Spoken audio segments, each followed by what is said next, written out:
Revisar la derogatoria de la ley de aporte obligatorio de los independientes. En 15 días deberá promulgar u observar el proyecto legislativo. El congresista José León negó vínculos con las 7 toneladas de cocaína hallada en una de sus viviendas en Trujillo. Aclaró que dicha propiedad es alquilada y aseguró que se va a allanar a las investigaciones. El Ministerio de Transportes y Comunicaciones amplió hasta el 31 de diciembre el plazo para el cambio de placas de rodaje para vehículos que prestan servicio de transporte público y de carga.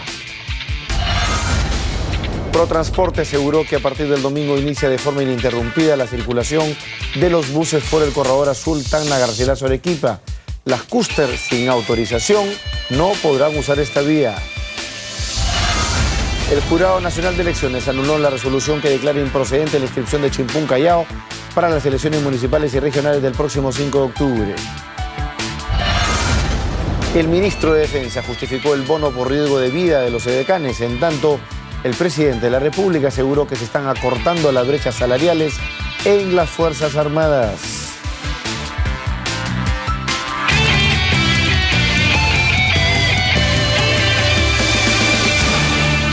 El presidente de la República, Ollanta Humala, anunció que va a revisar la derogatoria de la ley de aporte obligatorio de los independientes.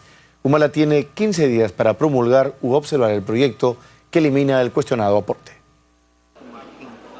El presidente Ollanta Humala anunció que se tomará el tiempo prudente para revisar la derogatoria del aporte obligatorio de los independientes.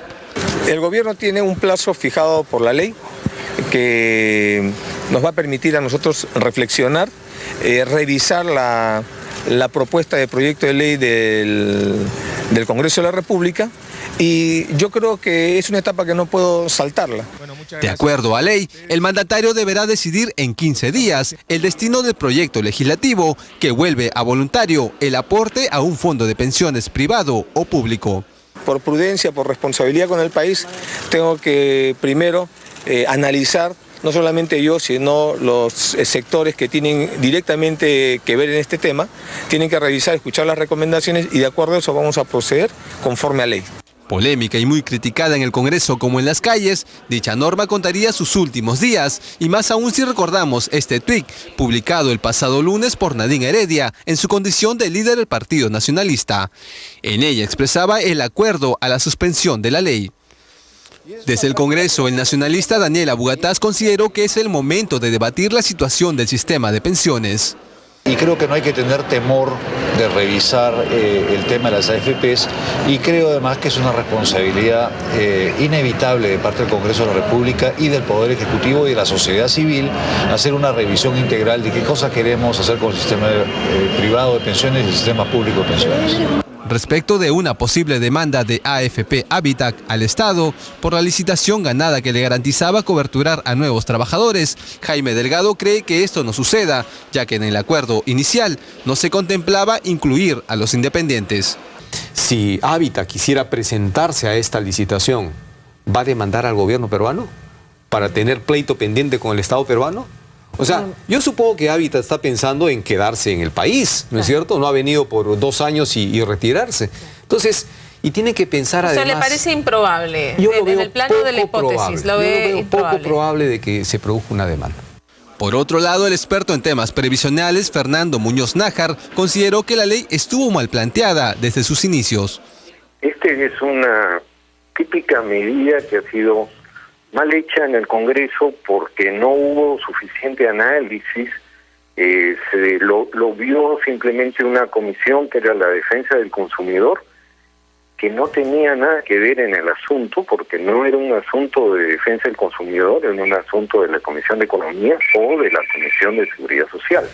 De promulgarse el proyecto de derogación, los trabajadores independientes que ya cumplieron con el aporte obligatorio en agosto podrían reclamar a su afiliadora de pensiones la devolución de sus descuentos.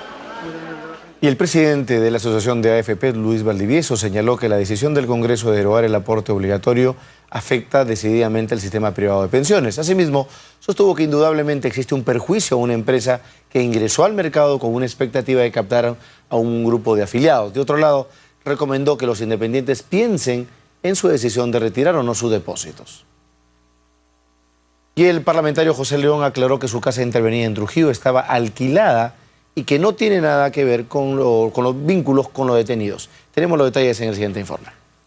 Está resguardada, pero no está intervenida, no está allanada, por eso es lo que esa aclaración la quiero hacer muy contundente. Es más, vuelvo a repetir, José León, el congresista José León, no vive en esa casa, nunca hemos vivido en esa casa, solo se compró por esta condición de destinarla a alquiler que siempre conocíamos era el destino que se le daba. Tras la incautación de más de 7 toneladas de droga en un inmueble de su propiedad, el congresista José León afirmó que no hay nada que lo vincule con los detenidos en Trujillo, porque esa vivienda siempre ha sido dada para el alquiler. Esa casa está alquilada a una señora que se llama Lucía Villavicencio.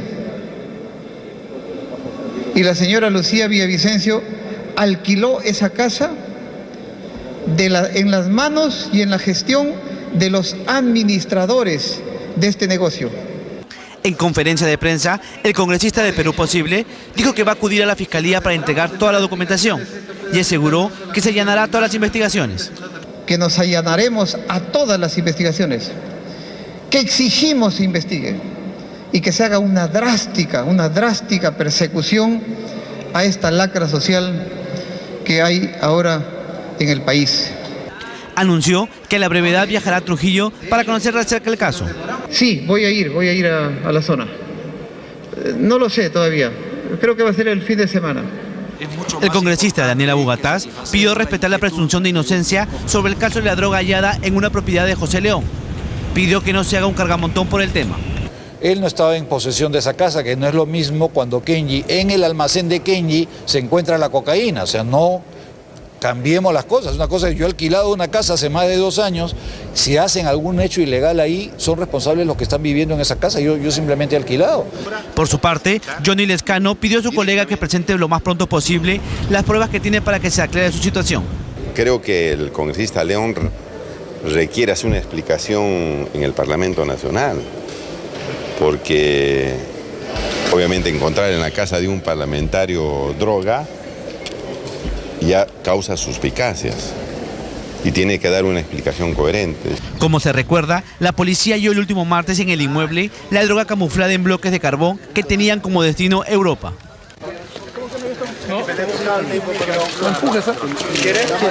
El presidente Humala aclaró que los bonos entregados a las Fuerzas Armadas y la policía buscan acortar las brechas salariales entre oficiales, suboficiales y personal de tropa.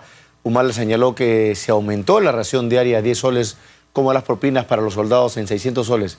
Sobre los edecanes, el mandatario reconoció que el bono es de 2.800 soles superior al que reciben los oficiales en el EBRAEM, pero aseguró que se van a eliminar las diferencias. En tanto, el titular de Defensa, Pedro Cateriano, justificó el bono a los edecanes aduciendo que es más riesgoso cuidar la vida del presidente. Efectivamente, nosotros detectamos este problema cuando llegamos a gobierno, que había un descuido, una diferencia muy grosera entre lo que recibían como bonos. Antes de que lleguemos al gobierno era la famosa chiquita, ¿no? Que en muchos casos hasta de manera muy informal se asignaban montos a determinado personal que laboraba en determinados puestos, ¿no? Frente al personal que estaba trabajando en el BRAE y que estaba justamente también en el Alto Guayaga. Acuérdense que cuando llegamos a gobierno todavía el Alto Guayaga estaba convulsionado, estaba el delincuente terrorista Artemio, ¿no? Entonces lo que hemos hecho nosotros en el primer semestre de gobierno, inmediatamente corregimos esta situación, achicando la brecha de desigualdad que había entre los diferentes cargos que muchas veces puede tener personal militar y policial con el personal del BRAEM. Y el titular de Energía y Minas, Eleodoro Mayorga, manifestó que en ningún momento se refirió a los congresistas cuando dijo que había lobistas en el Parlamento. Aclaró que cuando hablaba del lobby se refería al exfuncionario de Interol, Jaime Moore. Agregó que no teme a una interpelación porque ha realizado un trabajo claro y efectivo. Cientos de taxistas formaron largas colas desde muy temprano, pues era el último día para tramitar el certificado de operaciones para el cambio de placas. Sin embargo, en horas de la tarde, el titular de Transportes y Comunicaciones amplió el plazo hasta el 31 de diciembre.